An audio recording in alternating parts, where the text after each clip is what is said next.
Every grand story begins in silence, in the hush of dawn, in the echo of a footstep, in the dream of something yet to be born. To the world, the Delhi Jesuit province may appear today as a montage of prestigious institutions, schools humming with discipline, colleges teeming with dreams, spiritual centers nurturing souls. But behind that polished image lies a story far more rugged, far more sacred.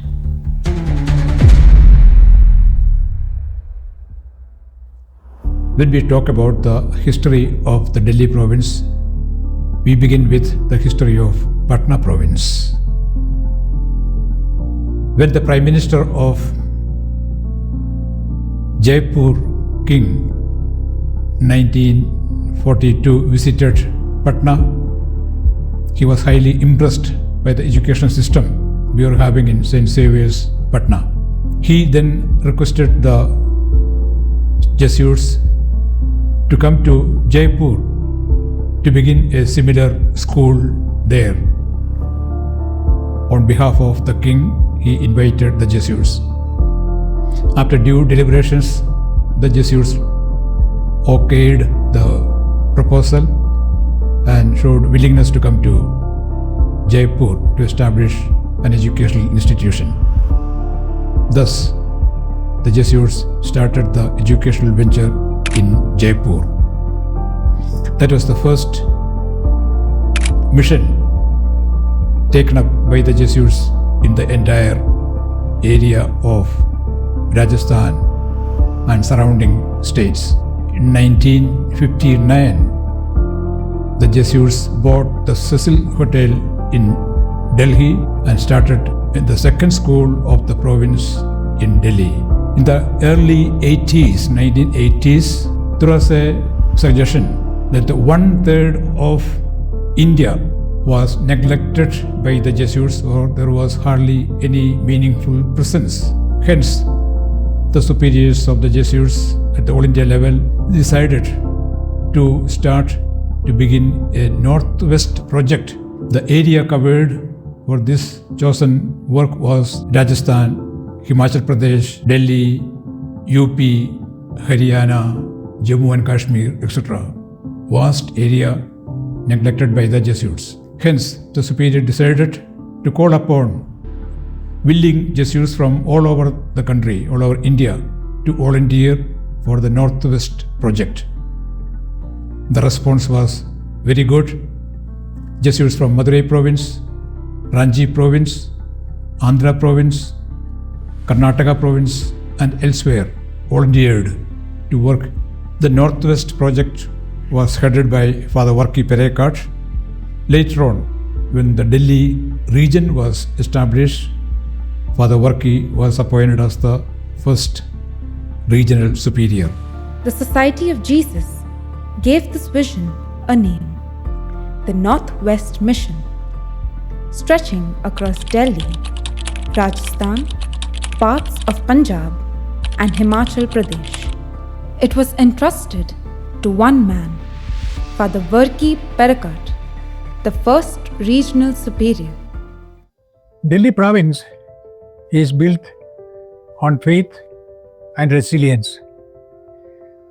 We can see that the beginning of Northwest project started with the province of India at that time.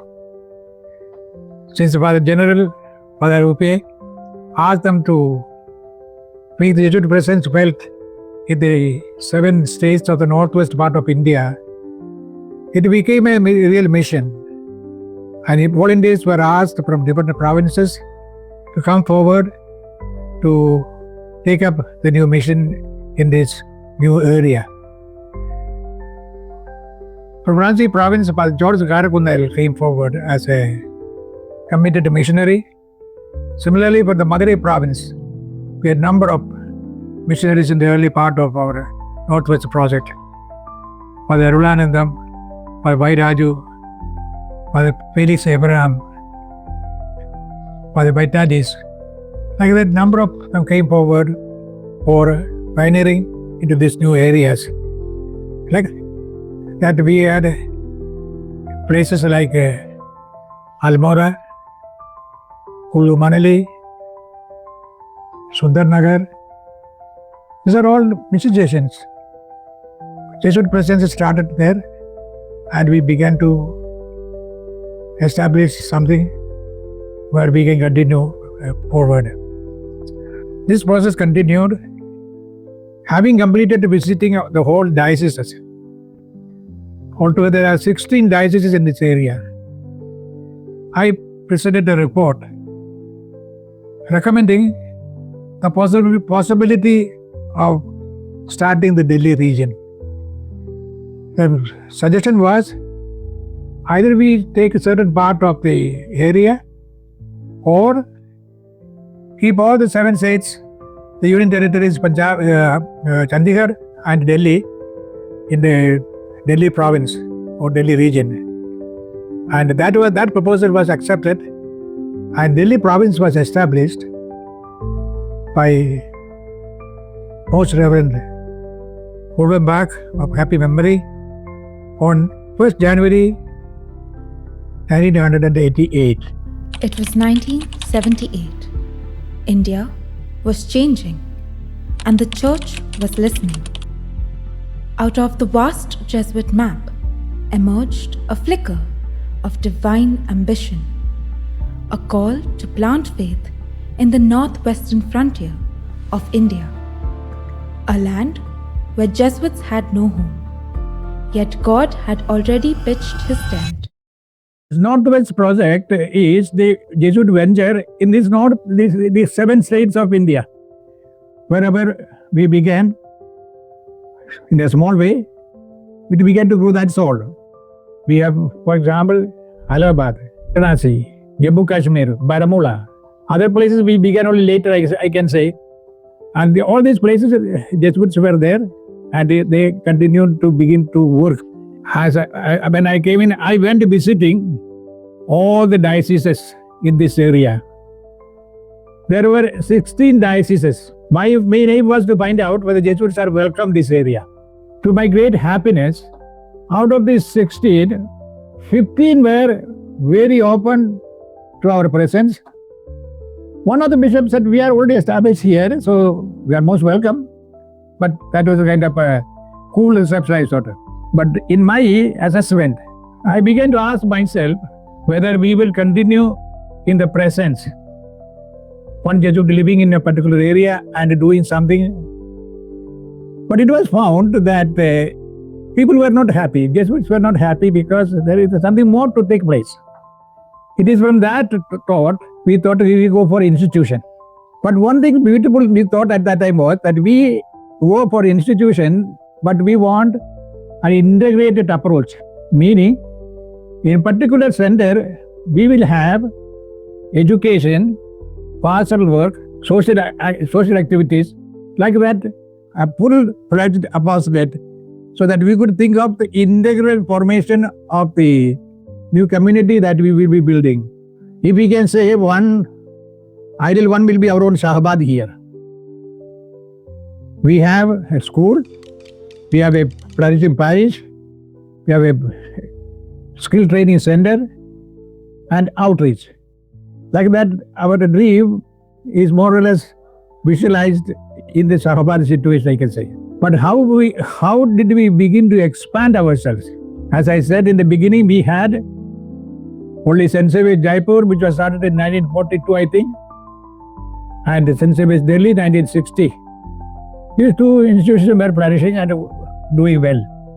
But we were very much isolated. This is where we were contacted. In my initial stage contact, first one was Bhiwadi. We began Bhiwadi in a very small place, not in a place. Tom Kundangal lived in a rented house there. Later we bought a house there, a 2-room house there we bought. We wanted to begin institution there. It took time. We bought further land and 2 or 3 places more we bought there. I think in my father's career's time, I think we began the school there. So first I was appointed to Vivadi. Vivadi started in 1989. Father Tony Challakat from Rajasthan, Jaipur used to come there and offer a mass for few Catholics there. Then 1990, Father George Kairakunel bought a flat in that Vivadi Housing Board. We put up one more floor, and then we got the collaboration of the Our Lady of Grace sisters. 3 sisters were there when I went there. In 1991 May, I took charge of Vivadi Mission. And 1992, I bought the present plot of the school for a school, my UP school, upper primary school. And by 1994, the building was ready. And in Amal Raj SJ, in the Vivadi house, housing board, I had already started the Valvadi in 1992. So we got enough children to come to the school in 1994. 1994, we had a temporary blessing of the school, and we brought the children to there, started up to the 4th class. That is Vivadi. Then we have got an offer from Beror. That was a better, I think 7 or 8 acres of land we have in Beror. That was an offer from RICO, Rajasthan Industrial Development Company. That offer. That land is given in lease, but with a full right, and we continue. There we began a primary school, and I think George Kairakunel was instrumental to start that place there. In meanwhile, we had an invitation from the Archbishop of Lucknow to come to Almora area. The whole of Uttarakhand was right there. We had a great dream that we want to develop an integrated mission in Almora also. In initial stages, we had Father Remy, all those different villages doing different work. And it was Father Andrew James of Patna who took the initiative to set up the present Seva Kendra. There we began Almora mission with a little bit more elaborate way, and it began doing so many other activities. Mostly non-formal education. We had a very flourishing non-formal education center in Almora. Vivadi, you have seen that Romero Rezin. Romero Rezin, you have seen that top floor. There are 2 rooms. One is a hall-like thing. That was the chapel. On Sunday it is chapel, and other time it is classes for LKG and UKG. Near that one there is a room, small room. That was my residence for 2 years. 1992, towards the end, when we started the construction of the school, Father Sai and Brother Gyan, they came to supervise the buildings. Then I had no place to offer them a bed for rest. So I hired a room. For 2 years I stayed in that vendor room. Morning sometimes the water comes, and sometimes you have to wait for the water. The driver here, Kishore, was my cook that time. He used to collect water, and his duty was to collect water and keep. So that was the life. That is why how it was built up. Now, of course, Vivadi is different. When Father Kochu was building his that Loyola Southern there in Lucknow, he had to live in a not a rental room, but in a convent secretariat school. A small room was offered to him. The school building itself, a small room was given to him. So he was staying there and doing the work.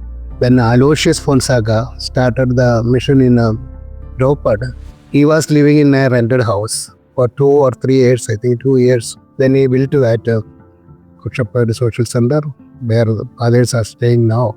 When initial stage in the Almora mission, Father Daniel stayed in the school. Then this Brahmisa lived in rented house and started the typing and tailoring center there. Father Mathew stayed in a rented house in Lamgada area. And Father Andrew, for 3 years, he was in the rented house. Then he purchased that land and built a seva. So many people went through sufferings in their life, the initial stage. And that is why we have everything now. The Bishop of Kashmir wanted us to work in Baramulla St. Joseph School. In the beginning, Bishop wanted us to work for 10 years. So we entered into a contract with the Bishop Hippolytus Kunungal of happy memory, who invited us, entered into agreement, and we started working in St. Joseph Baramulla, where Brother Itu, Tony Andrade, Brother Agassin, PD Mala, some of our old veterans spent the time working in Baramulla. Among those early hearts who gave their all was Brother Itu, who journeyed to the serene yet troubled land of Baramulla and made it his home, his mission, his prayer. Baramulla welcomed the first missionaries with its stunning landscapes. Yet, beneath the beauty lay the shadows of conflict and the constant presence of militancy. I was principal in Baramulla for 7 years, and there are very beautiful memories. Even though life was very hard, dealing with militants was not easy, but God had given me special grace to face them and not be afraid. Be myself, loving and caring, which spread among the militants themselves that this man is different. I was very highly impressed by the integrity of the people to be good, but the circumstances made them militants in many ways. And children, Kashmiri children, are so loving and lovable, and once they are attached to you, they wouldn't leave you. And I have the experience of so many children that I had helped to get admission in their colleges, and they are very, very grateful. One experience that I will never forget. See, I was in Jaipur for many years, and the parents and children all are very close to me. And Jaipur children join the army more than any other institution of ours. So both Rapadas and children were very close to me. When they finished, they said they are going to army training and this and that. And when they became fully trained army men, they came to see me and they said, we will be coming to you before we get our appointment letter, after we get our appointment letter. And so one day they called up and said, we are coming. Just then, 3 militants were in my office, their guns and grenades on the table, telling me, I have to do this many admission, I have to take so many teachers and all the rules and regulations. That is the time I started joking. First time, I said, normally speaking, nobody comes to my office and gives me orders. I give the orders in my office. Just this kind of conversation was going on with the militants with the guns and grenade exposed on my table. The call came from the way these 3 boys saying, brother, we want your last blessings. We have got the appointment letters. So before going, we want to get your blessing. Within few minutes, they will be there. I told the militants, I said, for God's sake, my old boys are coming. They got their appointment, and I don't want you to suffer. Put it in the parent and sit here. And when they come, I will get up. You get up. You are friends, at least until they go. So they immediately, they knew what it meant. So the boys walked in military style in uniform, 3 of them in one jeep and 2 jeeps behind. So that means 4 plus 1, 5 jeeps. Because militants, with army people. So they came. As I got up, militants got up. I told them, please sit in the parlor, and when they go, I'll call you back. So that was the first encounter they had with my boys, and I had with the militants in a peculiar situation. So then they talked for 10 minutes, then they went away, then I called these. You know what they did? They came, prostrated themselves on the floor, caught hold of my leg and said, "Aap farishta." I said, "Beta, we have nothing against you." They knew one word. They would be taken in another jeep, finished in 2 hours. But I didn't do it. That spread like wildfire. The principal is our friend. You don't have to be one. So that made a big difference, 10 years was over again, and we extended that 2 more years. At that time, we told Bishop that we will not continue further. Bishop will find his own way. Then we got an invitation from the Bishop of Simla, Chandigarh, Bishop Gilbert, to take over the Our Lady of Snow School, Kullu. That was a very small school with a few hundred children. George Peter was one who built up that place. Sebastian Asarkudi also was there. About 10 years, we continue developing that place. And then that place was handed over to the Salesian Fathers. While we were in Kullu, in between Kullu and Chandigarh, Sundarnagar, another mission station we developed. Father Remy spent a couple of years there. They were all initial pioneers in these places. We started a number of formation programs. The candidacy program was begun in 2012 in Bhiwadi. Around that time, we began the novitiate in Lucknow. We also started a candidacy program in Mysore, because those days more localized training program was stress contextualized to the ministry areas, and hence formation houses were formed in each province as much as possible. There is lots of expansion work in other areas as well. We took up the responsibility of running the Jahangirpuri Social Service Center and Parish from the diocese. We also ventured into the spiritual ministry. In Allahabad, we took up the St. Paul's building and established a spirituality center. Also, as a part of the expansion and creating necessary facilities, we built up the NRC in Delhi for meetings, for offering courses, and for enabling people to come together for various apostolic ventures and decision making. Also, we ventured into legal apostolate, trained one of our men to be an able lawyer who would spread legal literacy in order to help the poor and the neglected and the suffering humanity of Delhi province. That ministry has picked up. Many more are venturing into this field of legal help in the province area in collaboration with other congregations as well. Delhi was declared as a region of the Society of Jesus by Superior General Right Reverend Father Hollenbach on January 1st, 1988. At that time, there were 27 Jesuits in this geographical area. For Jesuits of St. Xavier's Jaipur, St. Xavier's Delhi, and a few fathers who were in the diaspora from other provinces. In the bylanes of forgotten towns, Jesuits lit candles of dignity.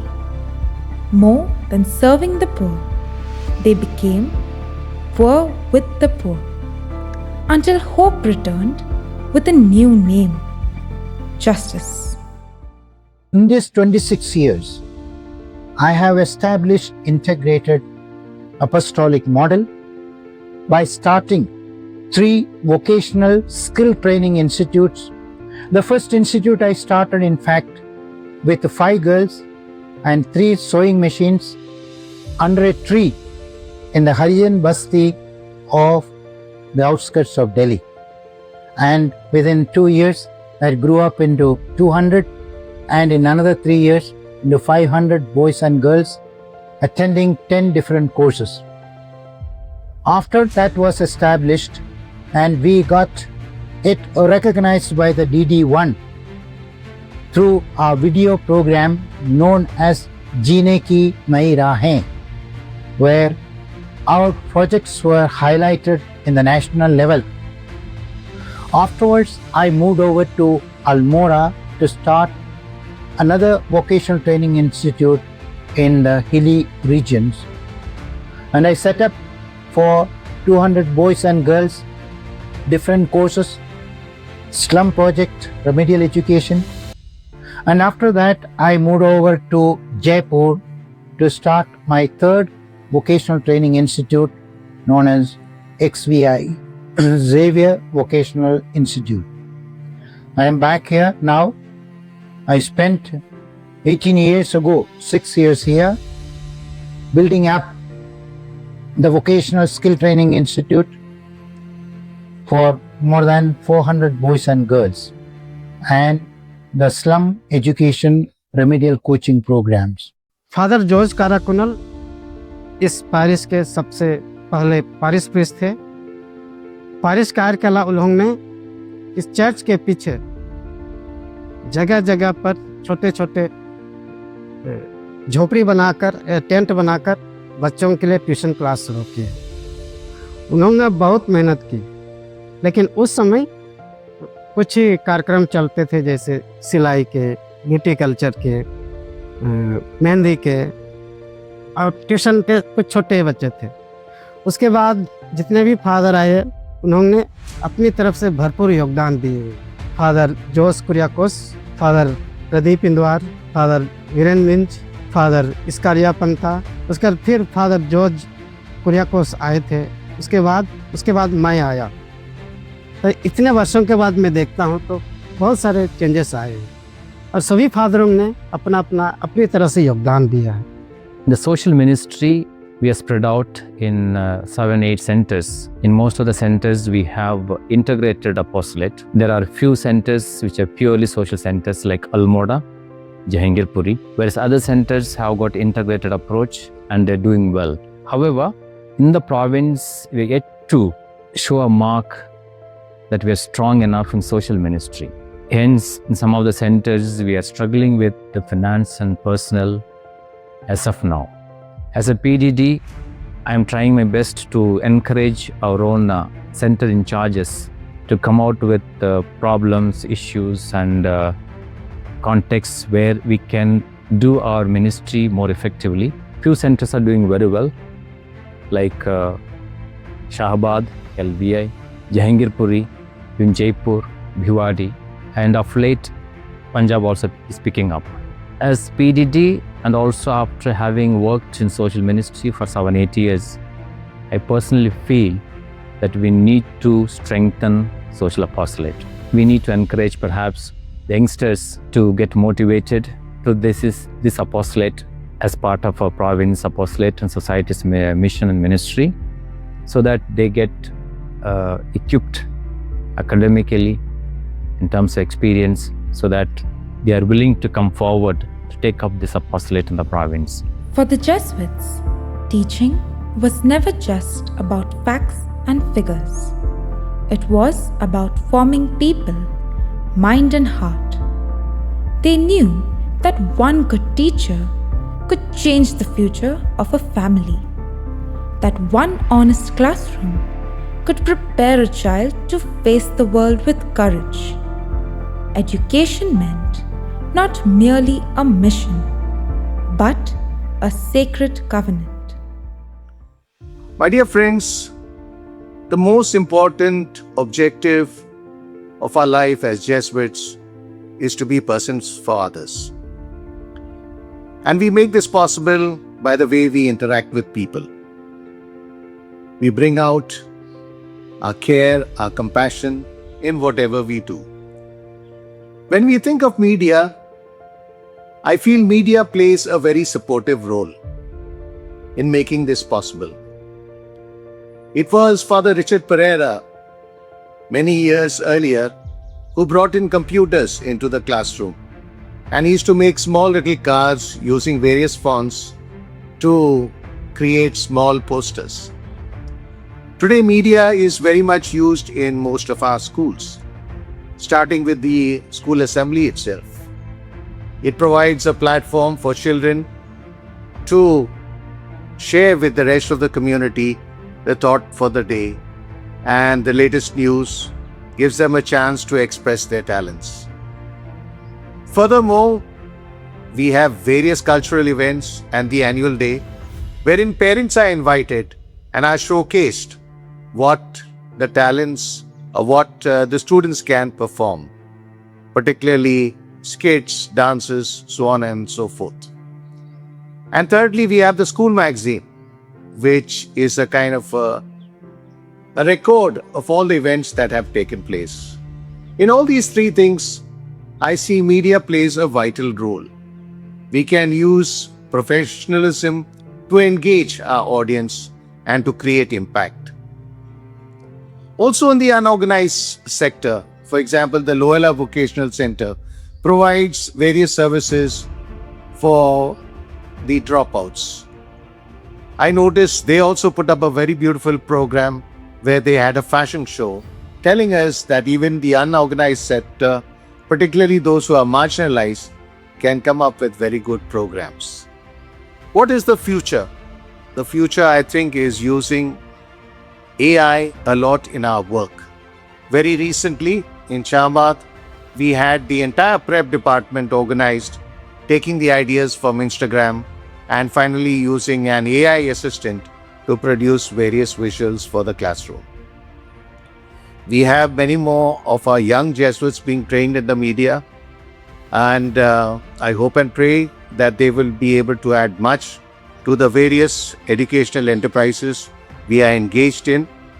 And we have a very good college in Jaipur, which is providing opportunities in computer applications. So the canvas is large. It all depends on how well we can explore it and use it for the best use of reaching out to people and conveying the basic message that we are persons for others, and helping all our students to bring out the best in them and make the best of their life. Thank you so much. I again and again meet our alumni members, and they come back and they say, Father, can I sponsor a child? And there are many alumni, they are sometimes giving less to us, the school back, thinking their school is well off. But they themselves are running programs in the bastis. They are educating children, they are sponsoring children. So, they give something back to us. Let us not be prejudiced or let us not be confused in our thinking. But they are already doing, what we are wanting to do, that they receive these values, they are doing it. और कोई अच्छा कर रहा है तो हमें दुख होने की क्या जरूरत है, कोई भी अच्छा कर ले. So I am happy that we have touched lives of people. The magis. See, magis, sometimes we think that being better, it will not enter into people's mind. But it touches them. So later on, we are able to see the fruits of it. See, educational program is not something that you have 10 years, 12 years, with that everything comes to an end. It does not come to an end. It touches people. Eventually, it transforms. What is left behind in them, that is helping the people. Education, I don't want to limit even the school education. But what we do in our XVIs, or what we do in our social work centers, they are also education. See, even what we have in Delhi, Almoda, it is called Seva. Seva stands for Social Education Village Animation. So it is an animation program. So in and through that, we are transforming the society. All of you know, I am looking after all the schools in South Asia, numbering almost 418. We are working in almost in 4 countries: Sri Lanka, Bangladesh, Nepal, in India. Pakistan is with us. Due to operational reason, we are handed over to Asia Pacific. And out of these 418 schools, I have almost visited most of them, 300 plus schools, and this year I will complete. And if you ask me overall, I am very happy the way the Jesuit schools are functioning, and especially some of our Jesuits in rural school working very hard with utmost commitment and love. Having said that, I like to dwell upon this, the latest invitation from the society in the form of reimagining and restructuring. Basically, our province has been completely, mostly occupied by school ministry. We have almost 8 schools. Most of our men are in school. But we have also other ministries, like social sector is there, that we have pastoral ministry, and we have pharmacy. So, taking into consideration the context of Delhi, I believe Delhi need to reimagine in the sense that our presence in the form of other ministries also is important, which we have not ventured into. For example, Delhi has got a very large number of slums, migrants, thousands, lakhs of migrants are working here. And so many child laborers are here, children working here. Have we done anything? Maybe we thought about it, but we have not ventured into it. So this reimagining will give an opportunity for us to venture into new arenas, new ministry. We may not be good at it, but this is where we need to take the support from the collaborators. There are a lot of lay people, competent people. I believe being in Delhi, the national capital of India, we need to venture into some of this ministry, migrants, slum dwellers.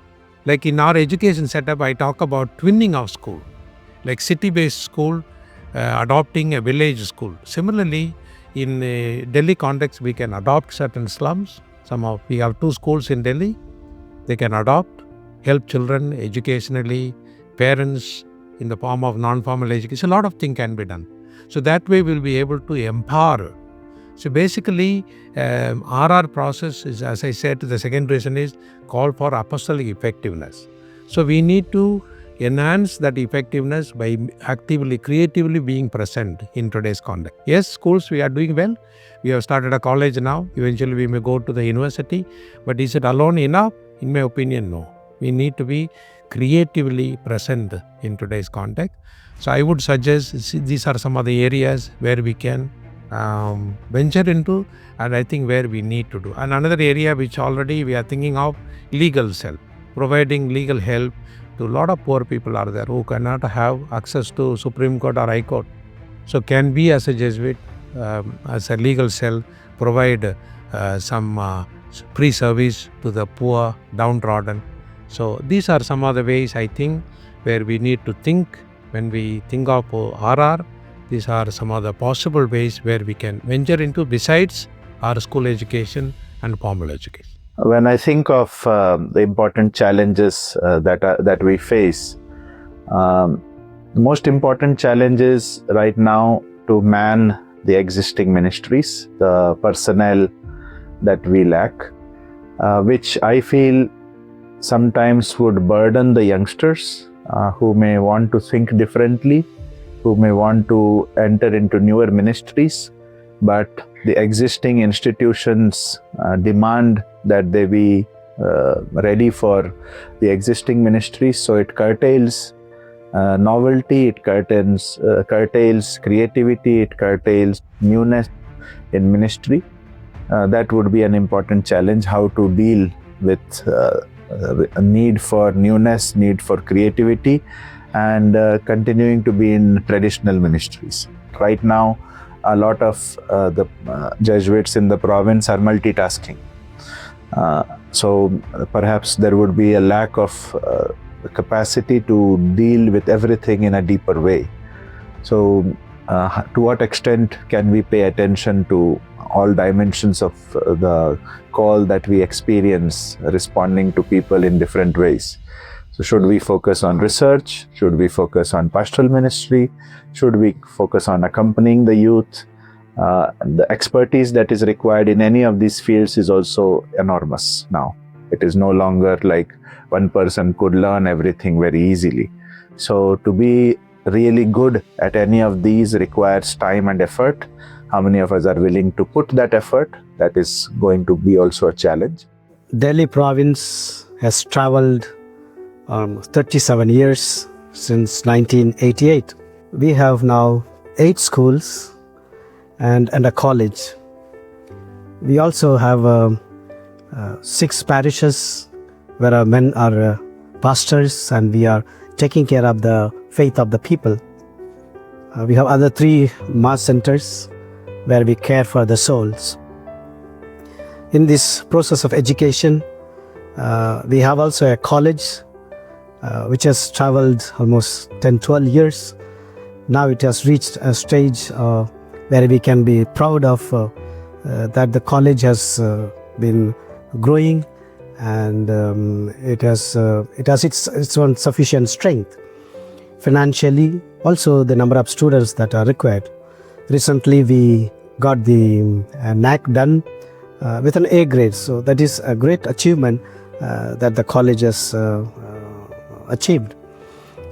We are continuously progressing, and we believe that we will continue to make a difference in the education scenario of especially in Jaipur, also in the whole of Rajasthan. We have also been continuously giving legal aid to people around in Delhi, and we have a group called Lahiri, a band of lawyers including religious sisters who take up cases of poor and the unfortunate.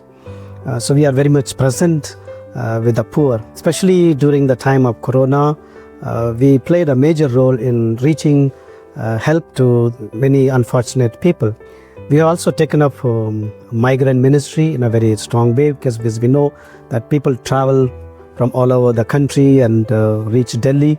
A large presence of migrants, and our men are in the field working and helping the people.